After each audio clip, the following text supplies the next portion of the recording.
Young hero Adivi Sesh నుంచి cinema release అయ్యి 3 ఏళ్ళు అయిపోతుంది. చివరగా ఎప్పుడో 2022లో హిట్ ది సెకండ్తో ప్రేక్షకుల ముందుకైతే వచ్చాడు. మరి ఆ తర్వాత మళ్ళీ ఇంతవరకు హీరోగా ప్రేక్షకుల ముందుకైతే రాలేదు. నాని నటించిన హిట్ ది థర్డ్ కేసులో మాత్రం గెస్ట్ రోల్లో కనిపించి అలా వచ్చి ఇలా వెళ్ళిపోతాడు. హీరోగా మాత్రం ఇంతవరకు ప్రేక్షకుల ముందుకే రాలేదు. వరుస విజయాలతో ఫుల్ ఫామ్లో ఉన్నా కానీ సినిమాలు రిలీజ్ చేయడంలో మాత్రం ఆలస్యం అవుతూ ఉన్నాడు. ఎవరు మేజర్ హిట్ లాంటి చిత్రాలతో హ్యాట్రిక్ అందుకున్నాడు.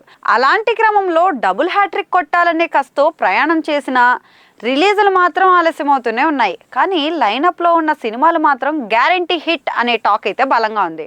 ప్రజెంట్ శేష్ హీరోగా డెకాయిట్ అయితే తెరకెక్కుతుంది. కొంతకాలంగా సినిమా ఆన్ సెట్స్లో ఉంది. దర్శకుడు ప్రతి సన్నివేశాన్ని చెక్కుతున్నాడు. పాన్ ఇండియాలో ఈ చిత్రాన్ని భారీ ఎత్తున ప్లాన్ చేస్తున్నారు. ఇప్పటికే రిలీజ్ ఆలస్యమైన నేపథ్యంలో వీలైనంత త్వరగా రిలీజ్ ప్లాన్ చేయాలని భావిస్తున్నారు. ఇదే ఏడాది ఈ సినిమా అయితే రిలీజ్ కాబోతుంది. అలాగే గూఢాచారికి సీక్వెల్ గా గూఢాచారి 2 కూడా ఇదే తరహాలో నత్తనడక షూటింగ్ అయితే సాగుతుంది. ఈ సినిమా కూడా అన్ని పనులు పూర్తి చేసుకుని ఇదే ఏడాది రిలీజ్ కాబోతుంది. ఈ 2 సినిమాల పైన అంచనాలు మాత్రం భారీ స్థాయిలో ఉన్నాయి. థ్రిల్లర్ కంటెంట్ కావడంతోనే ఈ రేంజ్లో బజ్ అయితే నెలకొంది. ఈ 2 సినిమాలకు శేష్ రైటర్గా కూడా పనిచేస్తున్నాడు. ఓవైపు నటుడిగా పనిచేస్తూనే అవసరం మేర సెట్ సన్నివేశాలు కూడా మార్పులు చేర్పుల కోసం పనిచేస్తున్నాడు. షూటింగ్ కూడా నెమ్మదిగా సాగడంతోనే రిలీజులు ఆలస్యం అవుతుందట.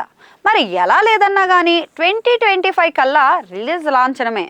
మళ్ళీ వచ్చే ఏడాది వరకు వెయిట్ చేస్తే పాన్ ఇండియా రిలీజులతో పాటు పోటీ పడాల్సిందే.